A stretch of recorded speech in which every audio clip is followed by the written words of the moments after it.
Selamat siang para traders emas ataupun gold. Salam cuan dan sehat selalu. Channel YouTube ataupun kanal YouTube @forexindo Trade House hadir pada siang ini ya. Dan sekarang kita bisa lihat ini jam menunjukkan pukul 13.32 Friday 4 April ya, yaitu pada Jumat 4 April. Serta pula diketahui bahwa di channel ini merupakan channel independen ataupun personal channel, serta tidak mempromosikan broker trading di perusahaan dimanapun ya. Jadi di subscribe sekarang dan nyalakan loncengnya guna mendapatkan update berita terbaru seputar trading emas beserta artikel-artikel terbarunya, dan di like dan beserta komentarnya di kolom komentar ya. Oke, dan kita langsung aja, kita bisa lihat ini sekarang harga emas ada di high-nya ada di 3115.85 ya. Dan itu terjadi pada pukul 7:05 dan itu low-nya ada di 3087.05 dan sekarang itu terjadi pun pada pukul 10:06 dan sekarang itu harga bertengger di harga 3101 ya. Dan lebih ininya saya sudah kemarin 2-3 hari mengurai masalah silver ini, dan kita bisa lihat high-nya ada di 31.97, low-nya ada di 31.39 dan sekarang ada di harga di 31.48. Jadi selang hanya 2 hari itu silver antara 31 sampai dengan di 33 aja, 2 poin aja sudah ini ya. Jadi makanya saya bilang ini hati-hati pergerakannya itu diawali dengan harga silver. Oke, dan kita bisa langsung aja, kita bisa lihat ini halaman sebelah kanan ya. Dan ini foto ataupun gambar yang saya buat pada edisi tanggal 23 Maret ya, dimana high saya bisa melihat itu ada di 3120 ya, dan itu diprediksikan sampai sekarang NFP ini hari ini 4 April ya, dan itu low-nya ada di 2850 ya. Memang range-nya itu besar sekali ya, dan ini baru tercapai di angka kemarin di 3055 ya. Dan mudah-mudahan ini menjadi support di angka 3100 ya. Itu bisa dilihat itu di videonya yang tanggal 23 Maret ya. Oke. Dan lalu ini kemarin juga saya ada pembelian ya, purchasing beli itu 2 kali ya. Dan itu kenapa saya lihat itu sepertinya kondisi di Amerika itu sepertinya sedang devaluasi. Jadi nilai barang-barangnya naik, tapi dia punya mata uangnya melemah. Jadi persis seperti Indonesia ngalamin pada tahun 1986. Makanya harganya tetap saya mengacu pada harga naik. Dan satu lagi ini perkiraan saya yang kemarin ya, itu hanya ada di 3158 sampai dengan 63 ya, ataupun 65 itu tidak terjadi ya. Dan low-nya itu ada di 3116 sampai dengan 18 itu ada. Dan ini perlu dilihat ini apabila pada jam 19 itu harganya di 3145 itu kemungkinan itu naik, dan 1%-nya ini kita bisa lihat di angka 3080 itu hati-hati. Makanya saya sudah mengantisipasi pada level itu. Oke. Jadi hanya karena 1%-nya itu loh, di angka 3080 saya sudah mengantisipasinya. Walaupun saya lihat naik, low-nya hanya saya melihat itu di 3116, hanya selisih 40 poin atau 400 pips. Dan kemarin saya ada terakhir pembelian ya, itu profitnya 800 pips. Dan ini perkiraan saya yang yang besar ya, kalau nggak salah ya. Itu harganya tidak tercapai juga di 3153 sampai 55. Low-nya itu tercapai ya, tapi perlu diperhatikan apabila low pada jam 19 itu harga di 3145 ya. Dan awas, ini ada break di bawah 3100 ya. Dan kemungkinan 1%-nya itu loh saya bilang bisa mencapai di 3080. Tapi itu sudah terjadi kemarin juga.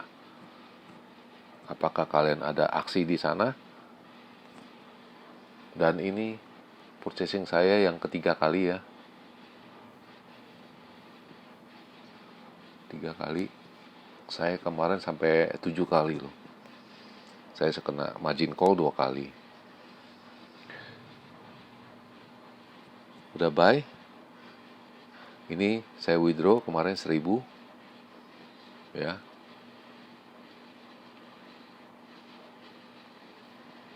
Dan lalu ini saya berbalik arah karena saya lihat ini sudah kurang nggak enak ya. Saya berbalik sell ini. Nah, ini salahnya saya terburu-buru karena kondisi saya sedang di luar. Jadi tidak ada lihat apa-apa, jadi bermain seperti peta buta aja, tidak ada lihat badannya, hanya lihat ekor atas kepala dan ekornya aja. Nah, itu terjadi posisi buy 5, sell 7. Harusnya saya untung banyak ini di sini. Tapi saya nggak, sebaru sell di 3112, saya sudah take profit di 04. Itu temponya sebentar sekali ya. Itu temponya cepat sekali, maka saya langsung aksi itu. Kamu lihat ya. 17.24 ya, pukul 5.24 ya. Ini aja baru TP-nya di 13 menit. Bisa kalian bayangkan 13 menit aja. Ada profit 10 pips, 100 pips. Kenapa you tidak ambil? Ya ambillah, harusnya itu. Tapi kalau kondisi saya depan tablet mungkin udah beda.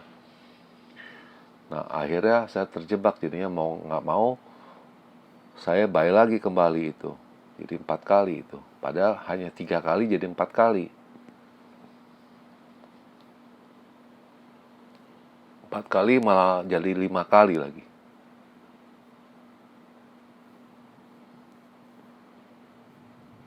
Lima kali itu. Jamnya 18.02. Itu cepat sekali. Malah ini ke 6 kali ini.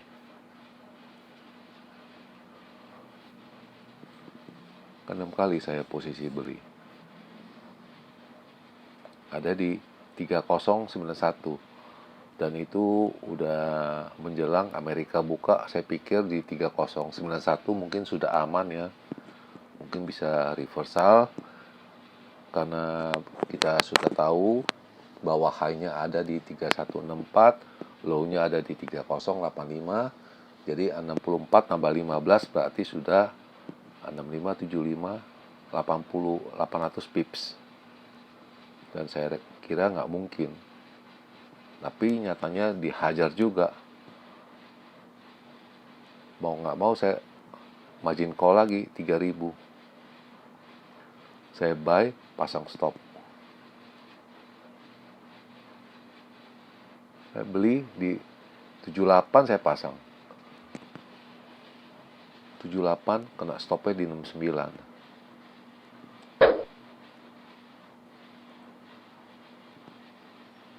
1923. Tapi dijemput juga. Mau nggak mau saya margin call, saya hitung-hitung ini udah mau 100 pips. Udah mau 1000 pips. Mau nggak mau saya margin call lagi. Ya. Buyback lagi. Jadi lumayan ada selisih 2 poin, 20 pips. Nah, di sini saya margin call lagi. Saya fight sama dia. Tambah lagi 3.000. Jadi totalnya saya tarik 1.000, saya WD 1.000, masukin ke dalam lagi 6.000. Jadi saya udah 10.000, tapi saya pasang stop ini. Sisanya saya rencana saya fight aja, dan ini sudah bawah sekali ya. Oke, nanti saya ulang.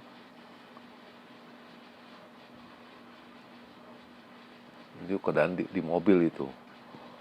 Jadi nggak bisa apa-apa. Ya.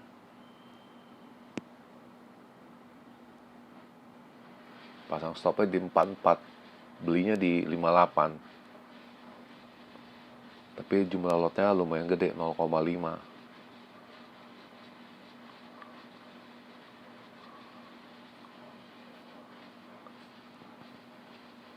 Ya. 67, 57 saya beli lagi. Tapi yang 57 saya dengan stop. Dan ini 2 kali margin call. Ya. Dan ini nggak bisa dibalik-balik. Posisi saya di dalam mobil.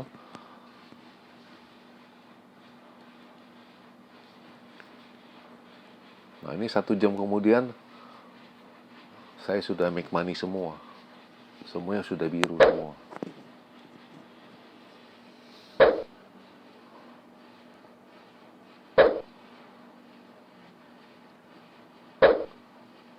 Dan ini rencana mau WD lagi 10.000. Tapi kalau saya diamkan lagi mungkin ketemu.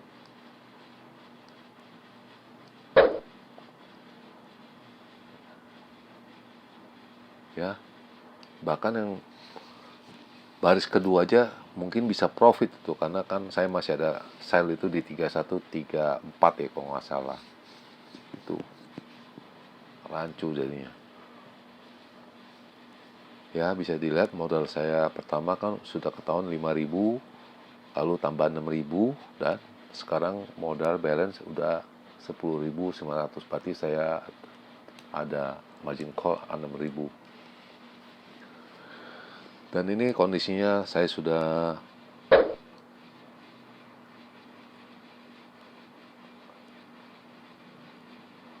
sisa 1, baru saya lepas. Akhirnya saya sell di 24 ya, 3124 ya. Nah, itu lihatnya sepertinya mau ke atas lagi. Akhirnya saya cut loss itu. Tapi bukan cut loss, saya malah locking. Saya salah pencet, saya locking itu jadinya. Ya, saya ulang itu. 0,3. Jadi ibaratnya sudah cut loss. Nah, akhirnya saya lihat, loh kok belum cut loss ini. Ya udah, saya sell punya, saya take TP aja, take profit. Open aja udah. Tambah lagi, open buy lagi udah. Sama aja kan. Dan ini kondisi terakhir, berita yang saya dapat, saya baru sadar. Ya, 10.47 ya. Dan ini jelas ya beritanya. Ya, 10.47. Ya. Apalagi dia punya ulasannya jelas sekali ya. Tarif dasar itu 10% untuk import ya. Harga emasnya 3167 recordnya. Dan ini diperhatikan harga silver sudah turun kemarin 6%. Itu tempo 1 hari. Jadi berhati-hati, seandainya ada profit taking itu bukan hal nggak mungkin.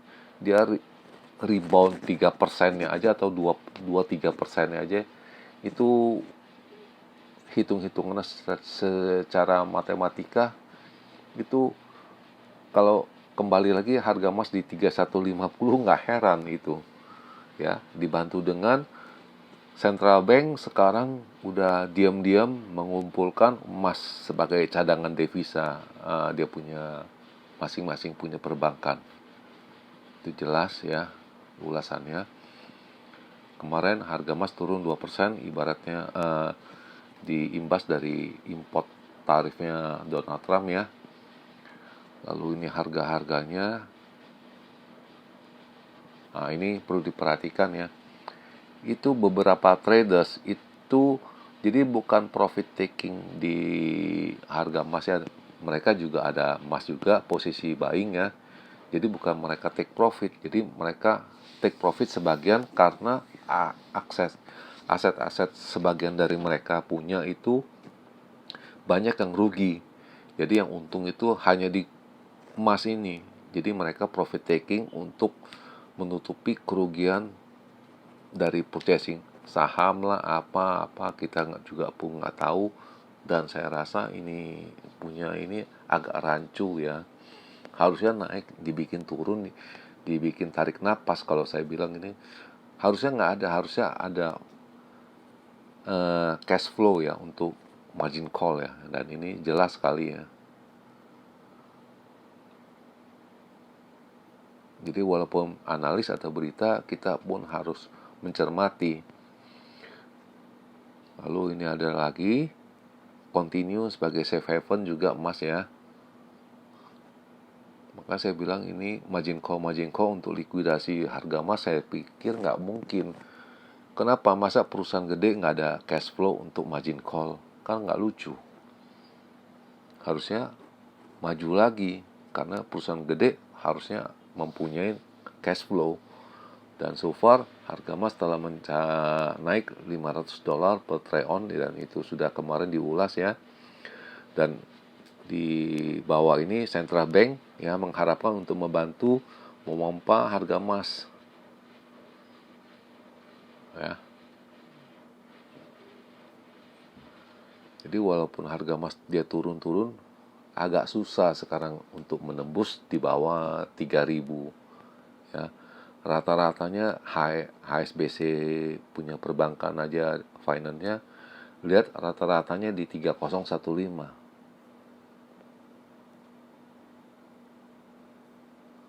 Dan ini silver bergerak di angka di 32, dan sekarang tadi saya sudah ucap di 3140 ya, 40-an ya. Nah, apalagi dia reversal ke 32.5 gitu. Itu bukan hal yang nggak mungkin. Itu antara di 3140-an ke 3240-an, itu harga emas kurang lebih bisa naik 2-300 pips itu. Seandainya 2-300 pips, harga emas bukannya ke 3130. Nah itu. Dan lalu platinum sama palladium harganya juga ikut turun, keseret ya. Dan ini berita yang jam 1 penutupan itu sama, saya tidak copy, dia punya beritanya. Dan ini berita yang lebih baru, lebih fresh ya. Dan ini diedarin pada barusan tadi 12.38 ya. 12.38 ya. Dan ini isinya ya.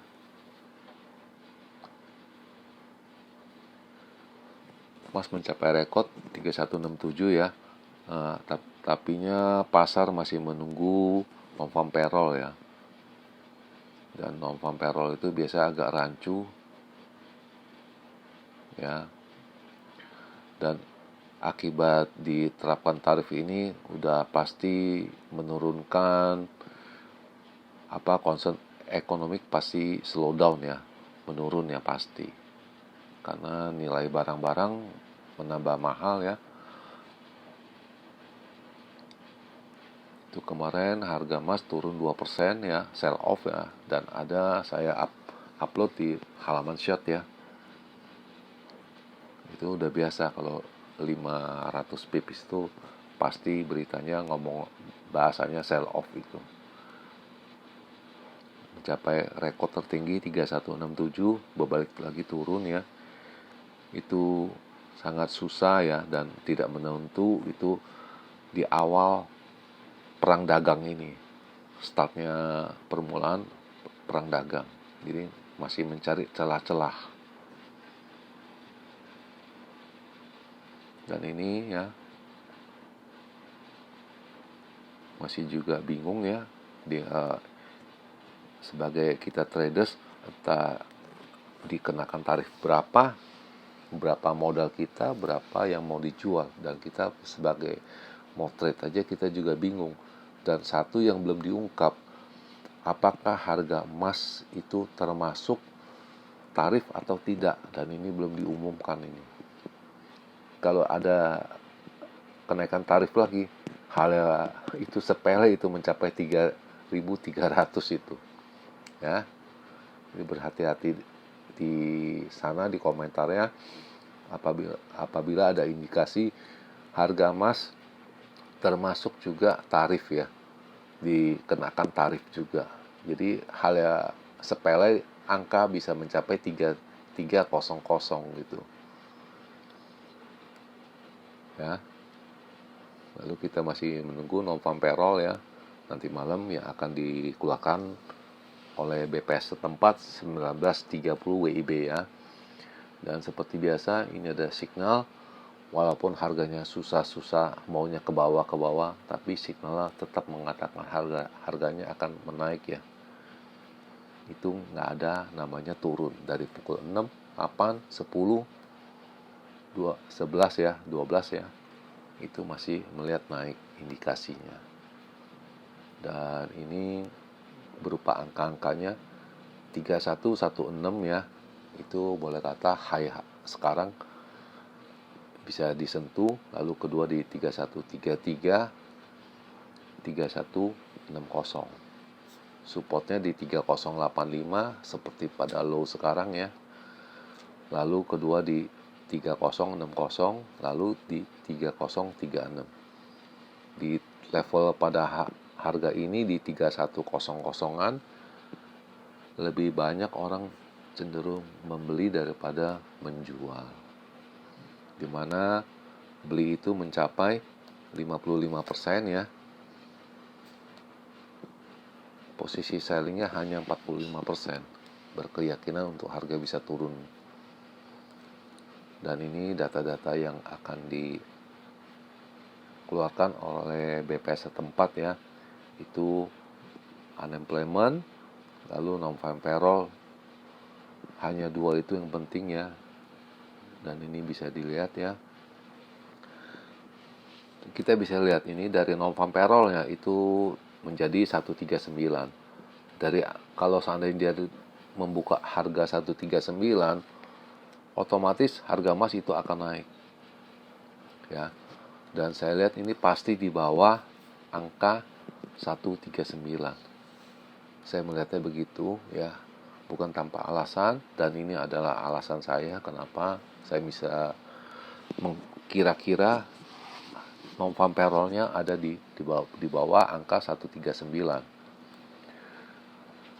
Kalau dia bukanya di bawah 139 ya, itu kenapa itu ada si ketua Fed, lalu Barr, lalu Waller akan berbicara serentak, menyuarakan.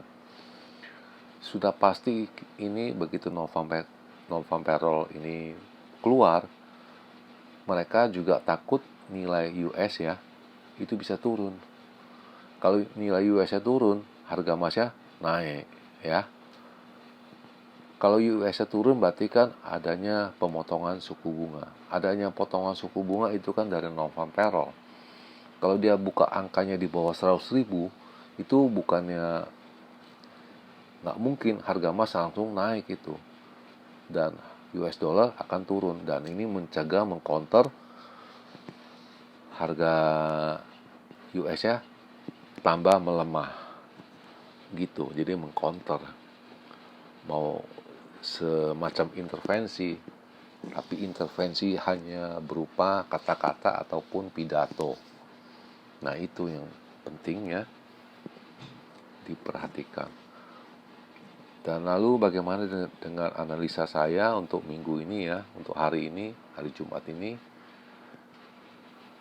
Dan kemarin saya lihat angkanya cukup tinggi ya, nggak kesampaian itu. Dan ini hari saya akan rubah itu.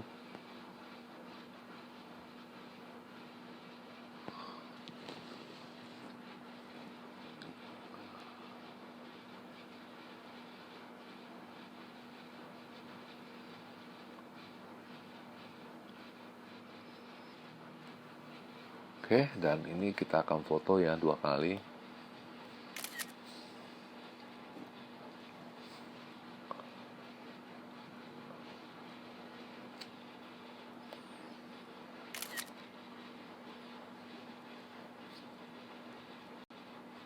Oke, dan kita bisa lihat ini sekarang di Jakarta 31 derajat ya. Dan jam menunjukkan pukul 13.57 menit hari Jumat 4 Maret ya. Oke, dan saya ulas ini dia punya high-nya kita bilang besar ya, big ya. Big range-nya itu ada di 31, 53, 53 ya, 58.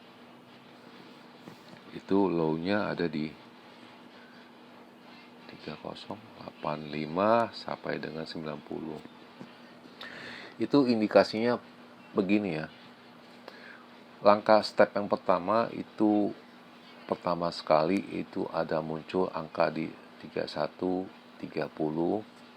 pada jam 15. Ya, itu sudah step pertama. Step kedua, apabila dia bertahan itu ada di 31.30 pukul 19. Ya. Kalau seandainya ini bertahan di 3130 pada 2 jam ini, 4 jam ini ya. Itu hal yang sepele itu mencapai 3150 ataupun lebih tinggi lagi. Itu bukannya itu sudah teknikal dasar itu. Ya. Jelas ya.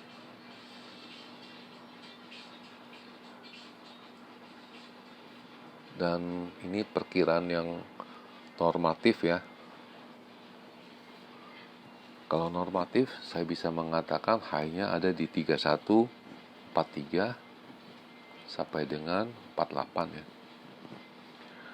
Untuk bawahnya low-nya ada di 3095 sampai dengan 98. Dan itu perlu dilihat, itu tadi saya sudah mengatakan jam 15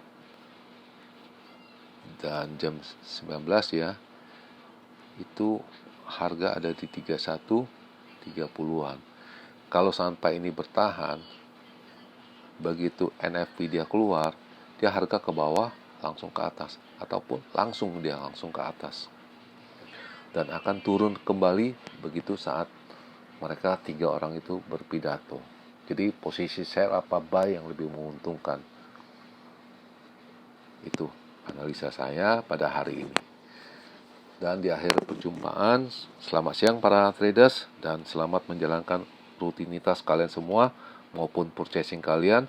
Semoga artikel-artikel tadi itu bermanfaat sebelum kalian mengambil keputusan maupun purchasing kalian. Dan channel ini akan kembali hadir pada hari Minggu tanggal 6 April 2025 pada jam yang sama. Salam cuan dan always profit.